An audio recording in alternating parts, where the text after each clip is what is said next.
Sonne, nach viel Regen scheint und dass wir haben wieder Freude aneinander und daran, dass ihr wieder dabei seid, das Wort, lebendiges Wort Gottes zu hören und wir sind uns sicher, dass der Geist Gottes, der Heilige Geist uns leiten wird, dass wir darüber reden, was euch wichtig ist, was für alle, was uns wichtig ist, was uns alle weiterbringt, einfach auf dem Weg mit Gott. Und dafür danke ich unserem Vater vom ganzen Herzen in Jesus Namen. Amen. Amen. Willkommen nochmal beim lebendigen Wort des lebendigen Gottes. Halleluja. Halleluja haben wir nachgeschaut, das heißt loben und preisen. Ja, also und wenn ich lobe und preise, haben wir schon oft geredet, aber es ist gut, wenn man sich nochmal vergewissert. Wenn ich meinen Vater lobe und preise, dann connecte ich mich an ihn. Ja. Und er fühlt mich. Ja? Ja. Fühlt mich. Ich bis zum nehme Überfluss. Ja, ich nehme auf die Verbindung und in dem Moment fühlt er mich. Genau. Obwohl ich kann noch meilenweit weg sein. Wir haben mal gelesen bei dem Gleichnis vom verlorenen Sohn, kannst du dich erinnern, denke ich gerade dran, wo er sich besonnen hat und auf den Weg gemacht hat. Ja. Und er war noch fern, oder nee, von Ferne sah ihn den Vater. Der Vater. Von Ferne. Und Ferne bedeutet im griechischen Kontext ist das gleiche Wort, jetzt habt Acht, das heißt erfüllt sein, ja bis zum Überfluss. Nochmal. Von Ferne? Von Ferne bedeutet, wenn ich irgendetwas von Ferne sehe, dann habe ich das schon erfasst. Auf den Vater bezogen. Weil der Vater hat ihn ja im Glauben erwartet. Genau, er hat ihn erwartet und er hat ihn von Ferne gesehen. In dem Moment hat er ihn schon erfüllt mit Zuversicht, mit Hoffnung, mit Freimut, zu ihm weiterzugehen. Ja. Das heißt, egal wie weit ich bin, kann ich sagen, ich bin doch nicht würdig und alles, was bei mir im Nacken da hängt, in meinem Rucksack, was ich mit mir schleppe, es ist egal. Wenn ich nur meinen Blick zu ihm hinwende, dann bin ich schon von dir erfüllt. Okay. Sind wir von aber wir steigen nochmal beim gleichen Vers vom letzten Mal. Und zwar Markus 11. Weil das ist eine der zentralsten Stellen. Das ist wichtig, dass man nochmal sich das vergewissert, richtig sich auf der Zunge zergehen lässt. Weil es Alltag. Das ist einfach Alltag, mein Alltag. Ja. Also, Vers 22, nochmal, wir lesen jetzt durch. Jesus aber erwiderte ihnen. An die Jünger. Ja, an uns. An uns. Habt nur Vertrauen zu Gott. Zu trauen, der hat gesagt, habt Gottes Glauben. Gottes Vertrauen, Glauben. bei mir steht Glaube, ja, haben wir schon gesagt. Habt Glauben Glauben an Gott, aber im Urtext habt Gott. Gottes Glauben. Habt Glauben wie Gott. Okay? Vor ihm sage ich euch. Also, bei mir steht wahrlich, ich sage euch. Okay? Wer zu diesem Berg spreche. Sagen wird. Es geht um Sagen. Wer bin ich? Ich bin wer und wer, also wenn ich zu diesem Berg sage. Hebe dich von der Stelle und wirf dich ins Meer. Ja, im mit Imperativ, ja, mit Ausrufezeichen. Und er würde das ohne Zweifel in seinem Herzen glauben. Und bei mir steht nicht Würde, sondern und nicht zweifelt in seinem Herzen. Ja. Also im Herzen hat man gesagt. Im Herzen. Aber was Hannes vor kurzem geschrieben hat, wenn auch Verstand und sagt, nein, das könnte nicht sein, aber das Herz sagt doch, jawohl. Dann sind wir schon auf dem richtigen Weg. Ja, dann gewinnt das, weil ich zweifle nicht in meinem Herzen. Ja. Also das ist... es geht nicht um meinen aristotelischen Verstand, was ich nur jeweils die Punkte erfasse und denke, das ist die Realität. Es geht um Glauben.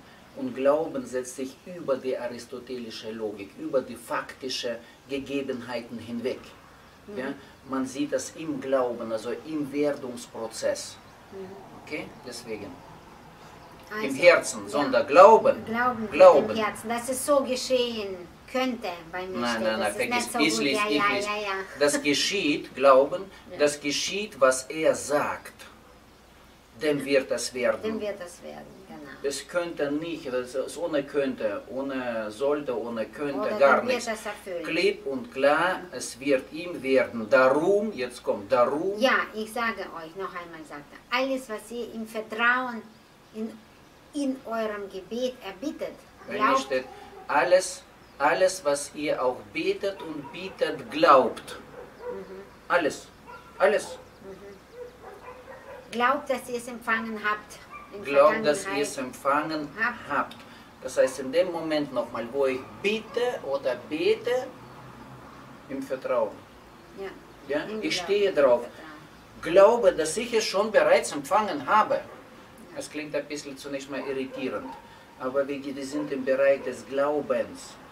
Nicht in der aristotelischen Wirklichkeit in Anführungszeichen, das, was ich sehe, das ist meine Wirklichkeit. Nein, meine Wirklichkeit ist meine Hoffnung.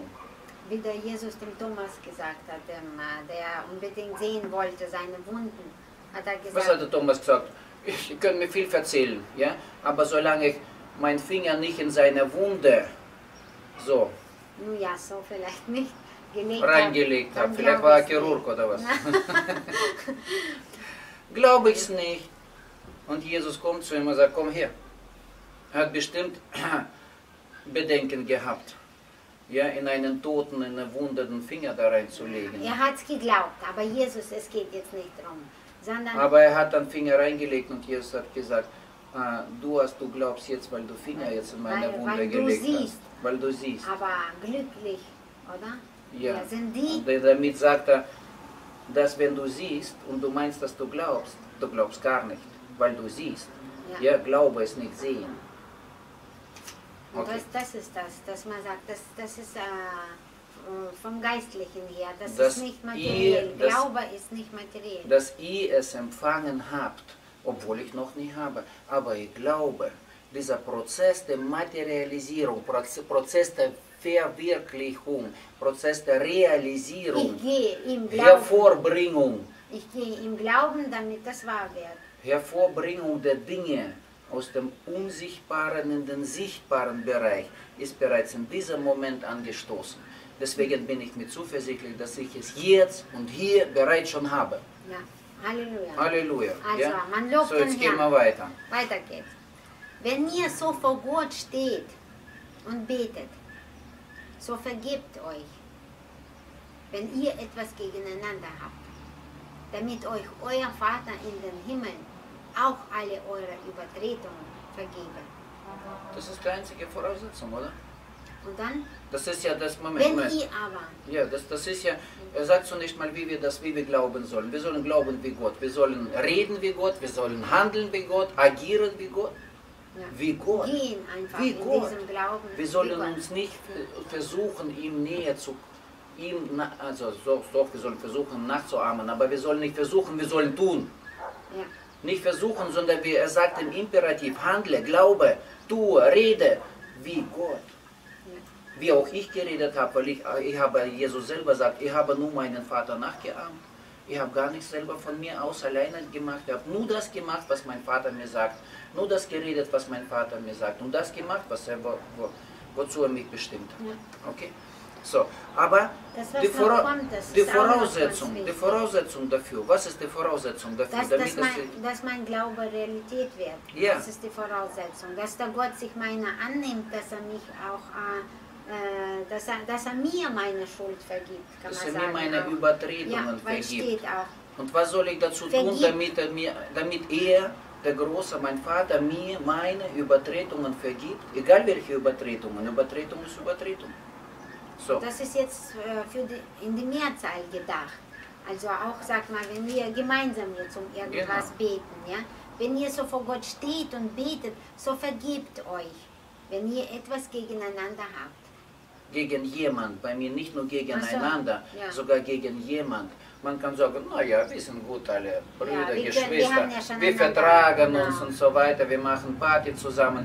Wir haben nichts mit dem Gegenüber, mit wem ich bete, zu vergeben. Wir sind gut im Lot. Ja, aber mit diesem blöden Nachbar, so mit dem kann ich nicht. Oder der kann mich stohlen bleiben. Oder sonst noch was. Genau. Oder meine Schwester irgendwo ganz weit weg. Oder mein Bruder, ist egal. Mein Kind, meine Mutter, Kind, genau. der Postbote, der Banker oder Finanzbeamter oder was auch immer. Der Widersacher hat uns eine Fliege geschickt. So, damit uns nicht langweilig wird. Genau. Also, und wenn es steht und betet, so vergibt.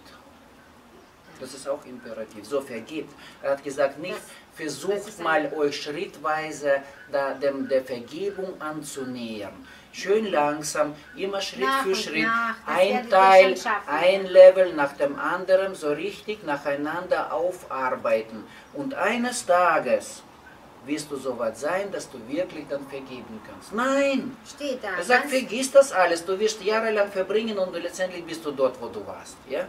Er sagt, vergebe. Vergebe, wenn du etwas gegen jemand hast. Wozu denn? Damit der Vater in den Himmel dir deine Übertretung vergibt. Weil wenn er nicht vergibt, kann ich nicht ihm in die Augen schauen.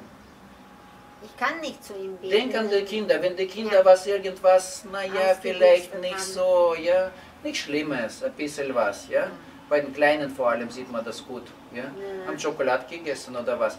Und die Mama hat gesagt, vor dem Essen tut man doch keine Schokolade essen. Also bitteschön. Ja? Und dann könnt ihr dir nicht in die Augen schauen. Aber ich will meinem Vater in die Augen schauen. Uns Erwachsenen geht es genauso. Wenn wir mit dir irgendwas haben, dann kann ich dir auch nicht mehr in die Augen schauen.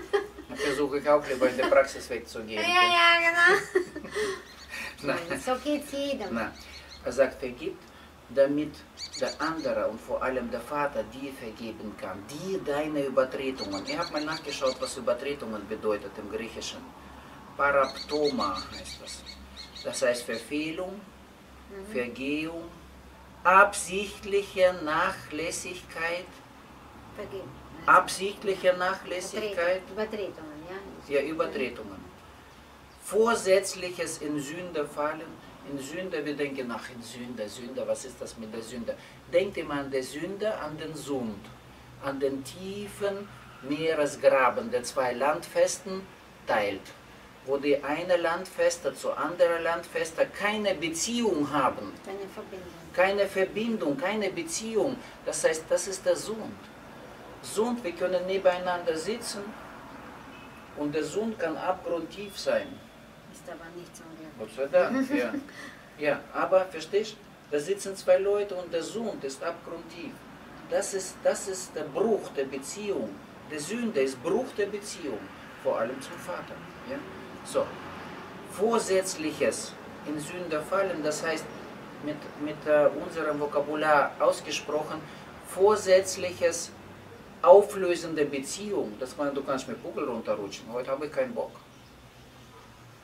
Vorsätzlicher Fehltritt und als Folge dessen Zielverfehlung.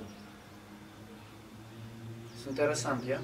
Wir sagen also, wenn ich vorsätzlich die Beziehung auflöse, egal zu wem, zu meinem Partner in der Arbeit, zu meinem Nachbar oder was, dass man sagt, na, mit dem will ich wirklich nichts zu tun haben. Das heißt, ich werde mein Ziel verfehlen. Welches Ziel? Dieses Ziel. Dass ich zu meinem Berg werde reden können. Ich werde nicht zu meinem Berg reden können. Warum? Weil aus meiner eigenen Kraft werde ich diesen Berg nicht bewegen können. Ich brauche seine Kraft. Ich brauche sein Wort, sein Segen dazu, Vollmächtigkeit. Und diese Vollmacht bekomme ich vom Vater, wenn ich ihm in die Augen schauen kann. Wenn ich ihn loben und preisen kann, dann gibt er mir seine Vollmacht, damit ich meinen Berg bewegen kann. Aber da steht, wie soll er mir meine Übertretung vergeben, wenn ich dem anderen nicht vergebe? Dass er über mich ein schlimmes Wort vielleicht geredet hat, mich gemobbt hat oder was. Wie viel hat mein Vater mir schon vergeben?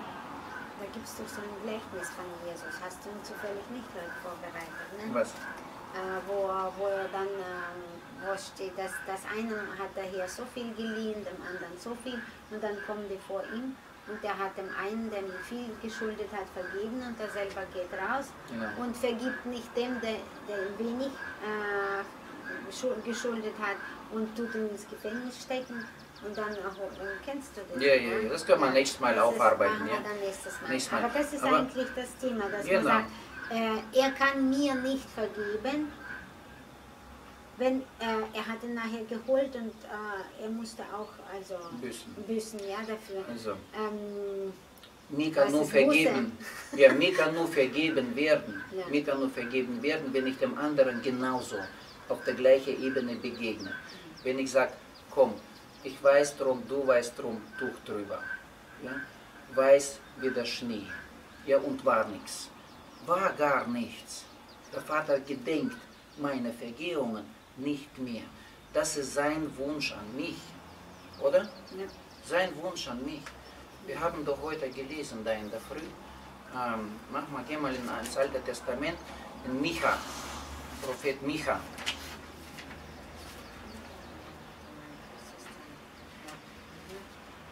Das ist der Wunsch von meinem Vater an mich, dass ich so handle, damit ich in Vollmächtigkeit selber handeln kann.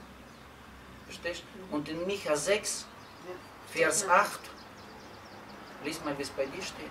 Also bei mir steht, ich antwortete, das ist jetzt auf den Micha. Er hat wohl mit, also er hat mit Gott geredet, hat daher wohlgefallen an Tausenden von Widern, ganzen Strömen von Öl, oder soll ich ihm meinen erstgeborenen Sohn für meine Schuld hingeben, die Frucht meines Leibes als Sühne für meine Seele. Das spricht der Micha dann zum Gott. Ich wollte Vers 8 letztendlich, da ist genug drin. Ich antwortete, er hat dir, o Mensch, also der Gott, der Vater, er hat dir, o Mensch, gesagt, was gut ist. Also was ist gut? Was gut ist, ja. Was ist gut? Und dann steht, der Herr verlangt von dir nichts anderes, als Recht zu tun, Liebe zu üben und in Demut vor deinem Gott zu wandeln. Jetzt schauen wir in meine Übersetzung. Also man hat dir mitgeteilt, Mensch. Mensch. Jetzt hört doch mal endlich. Man hat dir mitgeteilt, den Willen Gottes, was du zu tun hast. Was gut ist. Ja, was gut ist. Weißt du, was gut ist, wie gut übersetzt wird? Ja. Gut wird übersetzt, im hebräischen Kontext heißt gut top. Top, ja. Mit B geschrieben, aber top. Denk einfach an den Top, das ist top. Ja? Top, gut. Gut vor Gott heißt das. Nützlich, wertvoll, schön, angenehm. Das Beste, Wohlstand, Glück, Schönheit, Freude, Fröhlichkeit, Lust, Güte, Segen, Heil. Das ist alles top. Das ist einfach top. Also was ist gut?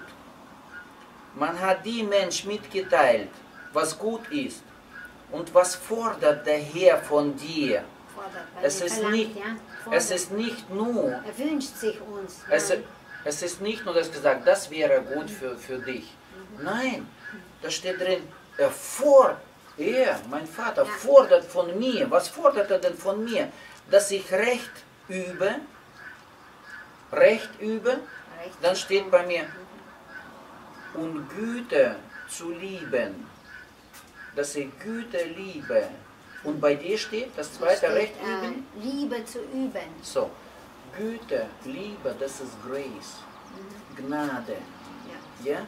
Gnade, das ist das gleiche. Güte wird übersetzt als Gnade. Bei mir steht in der Fußnote im Urtext Gnade oder Treue. Zu wem Treue? Und Gnade zu üben, das heißt, er ist uns gnädig.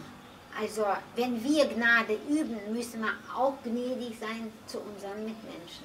Er fordert das von mir, weil das für mich gut ist, dass ich Recht tue, die Güte liebe, die Liebe übe, die Gnade, wie steht bei mir, die Treue übe, Liebe. Übe heißt Liebe, ja, dass ich in diesem gehe. Und weiter? Bei mir steht und Demut vor deinem Gott zu wandeln. Bei mir steht, und bescheiden zu gehen mit deinem Gott. In Demut. In Demut vom Gott zu wandeln. In Demut vom Gott zu wandeln. Und wir haben schon mal über Demut geredet, so jetzt kommen wir dahin. Das ist meine Lieblingsstelle. Das ist ganz wichtig. Demut ist was ganz Wesentliches, weil das ist von dem ursprünglichen griechischen Kontext nur die Hälfte davon übersetzt worden, verstanden worden. Und das ist zu unserer Wahrheit geworden. Wir haben gleich im ersten wo wir begonnen haben mit dem Podcast, das erwähnt als Beispiel. Und heute haben wir noch ein bisschen Zeit, wollen wir da einsteigen, in das Verständnis der Demut. Weil das ist ganz zentral. Und wenn wir das nicht verstehen, verstehen wir einfach nicht, worum es geht. Okay? So, also Demut. Kennst du die Stelle, wo das steht? Im 1. Petrus, ziemlich zum Schluss, fast vor der Offenbarung, 1. Petrus, Kapitel 5. Das ist wirklich Gold wert, wenn man Kontexte nachschauen kann. Ja? Und meine Bibel kann ich euch nur empfehlen, Elberfelder Übersetzung, Elberfelder Studienbibel. 1. Petrus Kapitel 5 auf. Hast du das? Ja. 1. Petrus Kapitel 5, und zwar ab Vers 6. Hast du es? Macht bitte auf, das ist ganz wesentlich. Hört nicht zu. Hört nicht nur zu, sondern macht bitte 1. Petrus Kapitel 5, sucht das in Ruhe, macht Pause, sucht das raus, weil ihr müsst das mit eigenen Augen sehen und mit eigenen Mund laut vorlesen, damit ihr mit eigenen Ohren hört, sonst werdet ihr das nicht glauben. Bei mir steht noch davor der Satz, das ist aus den Sprüchen 3. Aus den Sprüchen 3, ja. 34 steht, also in den Sprüchen steht, Gott widersteht Stolzen, aber Demütigen gibt er Gnade. Ja. Und dann kommt das ist Vers 5. Ja? Vers 5, das ist Zitat aus den Sprüchen. Gott widersteht den Hochmütigen, den Demütigen aber gibt er Gnade, den Stolzen. Das ist schon drin enthalten. Ja? Okay, jetzt, wir kommen noch zu Hochmut und so weiter, aber zuerst über Demut. Ja. Darum demütigt euch unter die gewaltige Hand Gottes, damit er euch zur rechten Zeit erhöhe. So, jetzt bleiben wir bei diesem einzelnen Vers, weil das muss man auseinandernehmen. Demütigung. Wir haben schon mal als Demütigung geredet. Wir verstehen im Christlichen, im Westlichen, was zu unserer Wahrheit, zum Verständnis der Demütigung gehört. Natürlich, ich will das akzeptieren, was Gottes Wille ist. Ja? Ich neige mich vor ihm, ich demütige mich. Ja? Ich habe damals mir mal ein paar Sachen aufgeschrieben, was negativ eher klingt, darauf wollen wir jetzt nicht eingehen. Aber das ist nur die Hälfte von dem Verständnis aus dem griechischen Kontext rausgenommen. Warum? Ich lese, was die Demut heißt im griechischen Kontext. Das heißt tapeino und heißt Anerkennung absoluter Abhängigkeit, die nichts von sich selbst erwartet. Also das heißt, ich erwarte nichts von mir selber, ich erkenne das, ich anerkenne das, dass ich in diesem Abhängigkeitsverhältnis zum Gott mich befinde, wobei ich nichts von mir selber zu erwarten habe, erwarten kann. Das ist zum Beispiel auch ganz gut mit dem Vergeben und so. Man kann oft aus eigener Kraft nicht vergeben. Genau, aber also nochmal. Ich erwarte nichts von mir selber, aber alles erwarte ich vom Gott. Halleluja. Das ist Demut. Das ist Demut. Also, nicht nur die Hälfte von der Demut als eigene Wahrheit belassen. Nein, in der Praxis muss man das Ganze umsetzen. Das heißt, ich erwarte nichts von mir selber. Zum Beispiel, es kommt ein Problem auf mich zu. Ein Gespräch, ja, eine Situation, die geklärt gehört. Ich erwarte nichts von mir selber. Weil ich weiß, weil ich diese Situation nicht im Ganzen begegnen werde können. Ja. Aber ich erwarte alles von Gott. Warum? Weil das gleichzeitig eine Erklärung. Demütigt euch nun, also jetzt nochmal dechiffriert. Erwarte nichts von dir selber, aber erwarte alles von Gott nun. Das heißt hier und jetzt. Bitte schön, nun. Ihr habt mir ganz dick das umrandet, nun. Hier und jetzt. Und es steht auch unter die gewaltige Hand Gottes. Unter die mächtige Hand Gottes. Warum? Warum soll ich mir nichts von mir selber erwarten? Weil ich lieber doch von dem alles erwarte, der die Macht, die Exousia, die Dynamis, er hat die Welt geschaffen, die Dynamis in seiner Hand hat. Er hat meinen Nächsten geschaffen, also wird er seine mächtige Hand hat. Wozu denn Ganze? Wozu das Ganze? Damit er dich, er mich erhöhe. Was heißt erhöhe? Was heißt erhöhe? Das heißt, wenn ich nichts von mir selbst erwarte, aber erwarte alles von ihm, ich erwarte Er sagt, erwarte. Ja. Nicht mal erhoffe, kann man auch sagen, hätte man sagen können. Nein, er sagt, erwarte mit Nachdruck, erwarte. Wie ein Lehrer vom Schüler erwartet. Bis morgen ist die Aufgabe fertig. Wozu soll man so erwarten? Das ist praktisch Glauben. Weil er wenn sagt, ich erwarten soll, dann glaube ich, dass es geschieht. Natürlich, aber wenn ich mit diesem Nachdruck erwarte, dann nehme ich das als ernst, dann stehe ich auf diesem Wort. Das ist mein Fundament. Er hat geschrieben, bei seinem Namen geschworen, mit seinem Blut unterschrieben. Ja, Halleluja, das ist mir genug, fertig aus. Ich erwarte das, was da drin steht, erwarte das von Gott. Ja. Nun, unter die mächtige Hand Gottes, damit er mich erhöhe. Das heißt, in diesem Moment, wo ich mit dieser Erwartungen rankomme, erhöht er mich, stellt er mich über die Position, über diese Situation über drüber. Das Problem, über das Problem. Nicht lieben, nicht vergeben, nicht... Das ist der einzige Weg, wie ich vergeben kann. Ja, das ist eben mit Gott. Das, was du gesagt hast. Von mir kann ich oft nicht erwarten, dass ich diesem Menschen vergeben kann. Es gibt so viele Fehler, wo man da hört, da stehen einem die Haare auf. Mir kommen Erinnerungen ständig in den Sinn, wie kann ich vergeben, wenn mein Hirn nicht abschaltet, wenn ich ständig an diese Misshandlung oder was auch immer denke. Wie kann ich vergeben? Ich kann im Hirn sagen, er hat vergeben, aber im Herzen habe ich nicht vergeben können. Weil ich es probiert habe zu vergeben. Nein, er sagt, erwarte bitte schön nichts von dir, erwarte aber von mir, sagt der Allmächtige, dein liebender Vater. Und wenn ich weiß, dass auch diesemjenigen, der mir wehgetan hat, oder was auch immer, was er mit mir gemacht hat, auch ihm hat der Gott vergeben. Wenn ich das weiß, und das steht in seinem Wort, dass er alle liebt, und egal was man davor dass dieserjenige auch sein geliebtes Kind hat, ist bloß, er hat sein Ziel auch verfehlt. Er ist den falschen Weg gegangen. Hat sein Ziel verfehlt. Genau. Jetzt und wollte so ich muss ich ihm vergeben, damit es mir auch vergeben. Jetzt wollte ich noch, weil die Zeit drängt, ich wollte jetzt zum Abschluss dieser Runde heutigen zur rechten Zeit nochmal anschauen. Und zwar, weil das ist ein großer Anstoßpunkt in den christlichen Hirnen, weil der sagt, ja, zur rechten Zeit, du hast absolut recht, da steht ja zur rechten Zeit. Wann ist denn die rechte Zeit? Vielleicht erst, wenn der Jesus kommt. So ist das. Er sagt aber zuvor nun, demütigt euch nun und als Bestärkung dessen zum Schluss seid ihr zur rechten Zeit. Und wir machen mal auf 2. Korinther 6, Vers 2. Ja. Das ist wunderschön, was da drin steht. Wunderschön. 2. Korinther, was habe ich gesagt? 6? 2. Korinther 6. 2. Korinther 6. Vers 2, also lies mal vor. Also bei mir steht, so heißt es doch in Jesaja 49,8, zur angenehmen Zeit habe ich dich erhört und am Tage des Heils dir geholfen.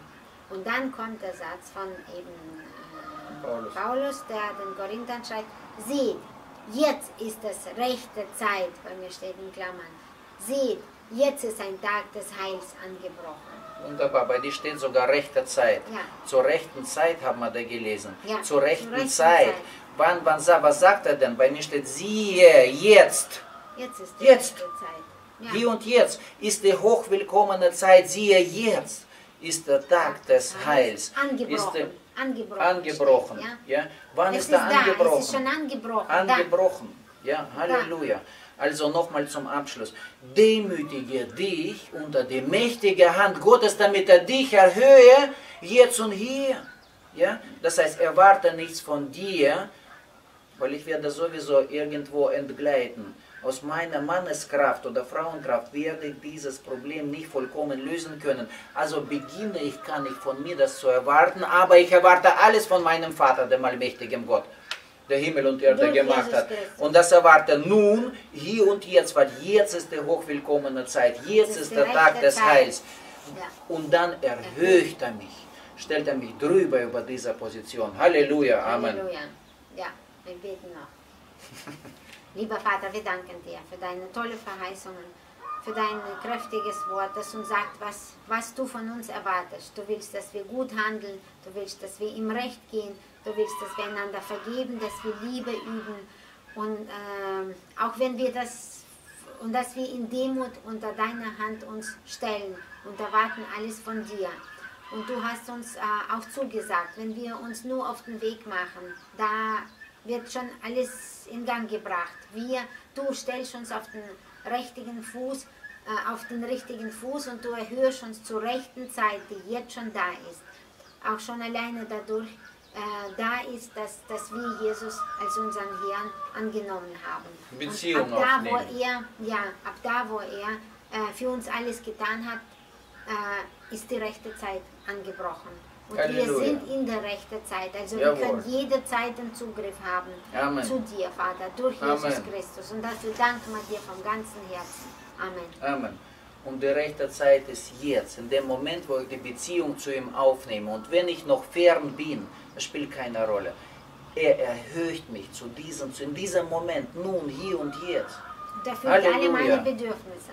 Halleluja. Halleluja. Amen. Ja, Amen. und nächstes Mal, ich freue mich schon drüber, da werden wir lesen weiter in dem 1. Petrus 5, weitere Verse, also ab Vers 6, ihr könnt schon bis zum Vers 10 mal für sich durchschauen.